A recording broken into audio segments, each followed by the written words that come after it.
Sitabardi police station येथे काल सायंकाळी एका महिलेने येऊन तक्रार दिली होती की ते विदर्भ साहित्य मंडळ या ठिकाणी एका सत्संगच्या कार्यक्रमाला त्यांच्या परिवारासह आल्या होत्या आणि गाडीतून उतरल्यानंतर त्यांना वॉशरूमला जायचं असल्याने त्यांनी तळमजल्यावरील वॉशरूमचा वापर करण्यासाठी त्या गेलेल्या होत्या आणि ज्या वेळेला वॉशरूम करून उठल्या त्यावेळेला त्यांच्या लक्षात आलं की खिडकीतून कोणीतरी त्यांचा मोबाईल हल्ल्यासारखा दिसला म्हणून त्यांनी पटकन बाहेर येऊन धावत येऊन आरडाओरडा केल्यानंतर त्यांचे पती जे बाहेर उभे होते त्यांनी त्या इस्माला पकडलं आणि त्याच्याकडे त्याचा मोबाईल चेक केला असता त्याच्यामध्ये त्या महिलेचा व्हिडिओ दिसून आला।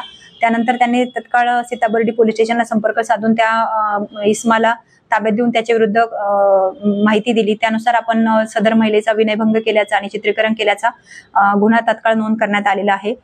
सदर आरोपी हा मंगेश विनायकराव खापरे राहणार कासारपुला गल्ली सागर सेल्सच्या वर तहसील नागपूर या ठिकाणी राहणारा असून तो एका खाजगी शाळेमध्ये चित्रकलेच्या शिक्षकाचं काम करत आहे। सदर इस्माचं रेकॉर्ड आम्ही काढलं असं त्याच्यावर यापूर्वी देखील अंबाझरी पोलीस स्टेशनमध्ये असेच महिलांचे वॉशरूम करतानाचे गुन्हा दाखल आहे आणि त्या गुन्ह्यात देखील त्याला अटक करण्यात आलेली होती आणि त्या इस्माकडे चौकशी केली असता त्याने त्याची कौटुंबिक पत्नीसोबत वाद आहेत आणि पत्नी माहेरी गेल्यानंतर तो स्वतःला खूप एकटं महसूस करतो म्हणून तो अशा प्रकारचे कृत्य करतो असं त्याने सांगितलेलं आहे। तो थोडा विकृत स्वभावाचा असल्याचं दिसून येत आहे आणि त्याच्या मोबाईलमध्ये असेच वॉशरूम करताना अन्य 2 महिलांचे आणि आंघोळ करताना आणखी 2-3 व्हिडिओ मिळून आलेले आहेत, परंतु त्याबद्दल त्यांनी ते व्हिडिओ कुठे काढलेले आहेत याबद्दल तो कुठलीही माहिती देत नाही।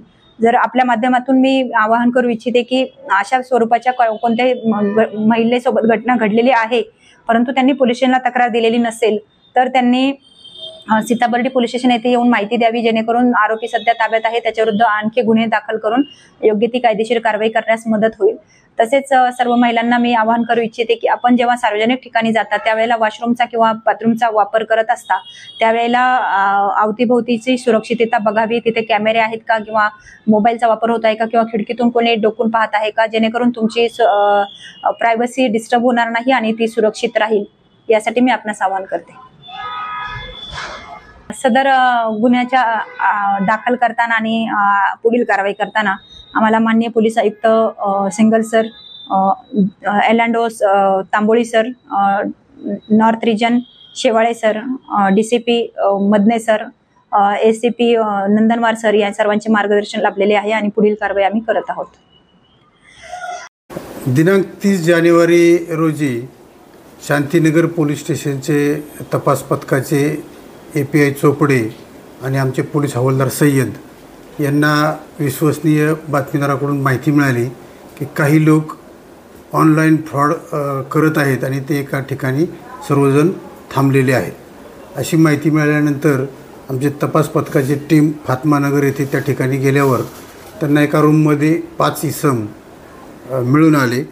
या 5 इसमांकडे एकूण 12 mobile, 12 debit card, 17 chequebook, 1 passbook, 2 pan card असं जवळपास 70,000चा मुद्देमाल या इस्मांकडे मिळून आल्यावर आणि त्यांची सर्व संशयास्पदरित्या त्यांच्या सगळ्या हालचाली होत्या त्या पाहिल्यानंतर आमच्या तपास पथकाने हे लोक नक्की काय करतायत, ऑनलाईन फ्रॉड करतात तर कशा प्रकारचा करतायत याबाबतीत आपल्या ऑनलाईन पोर्टलवर माहिती घेतली असता या लोकांनी वेगवेगळ्या अकाउंटमध्ये खाते उघडले होते वेगवेगळ्या बँकांमध्ये आणि वेगवेगळ्या बँकामध्ये खाते उघडून त्या बँक खात्यामध्ये जवळपास 5 राज्यातून म्हणजे बिहार, तामिळनाडू, गुजरात, कर्नाटक अशा वेगवेगळ्या ठिकाणावरून अमाऊंट ट्रान्सफर झाल्या होत्या। या 19 जवळपास खाती आहेत। या खात्यांमध्ये या वेगवेगळ्या ठिकाणाहून अमाऊंट ट्रान्सफर झाल्या होत्या। त्या बाबतीत अधिकचा तपास चालू आहे। अधिक तपास करत असताना या ज्या खात्यांमध्ये वेगवेगळ्या राज्यातून पैसे वर्ग झालेले आहेत त्या ठिकाणी या लोकांच्या विरुद्ध फ्रॉडचे गुन्हे दाखल झालेले आहेत आणि तिकडच्या पोलिसांनी हे अकाउंट्स फ्रीज केल्याची आपल्याला माहिती मिळाली। त्यानंतर आपली खात्री झाली की हे सर्व इसम हे ऑनलाईन फ्रॉड करणारे आहेत आणि त्यांच्या विरुद्ध पोलीस स्टेशनला आम्ही ऑनलाईन फ्रॉड करण्याबाबत फसवणुकीचा IT ॲक्ट सह गुन्हा दाखल केलेला आहे। काही गुन्हे दाखल आहेत या लोकांचा आम्ही रेकॉर्ड चेक करत आहोत। यांच्यावर आत्तापर्यंत अशा प्रकारचे गुन्हे दाखल नाही आहेत, परंतु हे सर्व तरुण मुलं आहेत। त्याच्यामध्ये 2 17 वर्ष वयाची मुलं आहेत बाकीचे तिघेजण आहेत ते 20-23 अशा वर्षाची वयाची मुलं आहेत आणि ही एका मास्टर माइंडच्या सांगण्यावरून त्यांनी हे अकाउंट्स उघडलेले आहेत.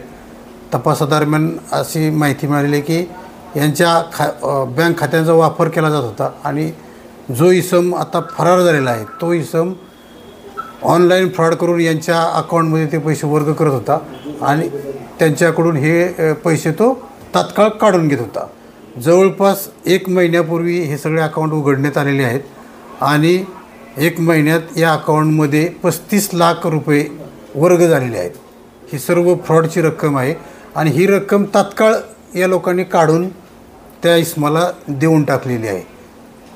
त्यामुळे आता तो इसमाचाही आम्ही शोध घेत आहोत आणि अधिकचा तपास करून याच्यामध्ये इतरही काही लोक याच्यामध्ये सहभागी असतील त्या सर्वांचे शोध घेण्याचं काम चालू आहे. यांच्यावर किती दिवसाची पोलीस कोठडी ठेवणार? आता हे जे 3 आरोपींना आम्ही अटक केलेलं आहे त्यांना कोर्टामध्ये काल हजर करण्यात आलं होतं. त्यांची 4 तारखेपर्यंत 5 दिवसांची पोलीस कस्टडी मिळालेली आहे. अधिकचा तपास सुरू आहे.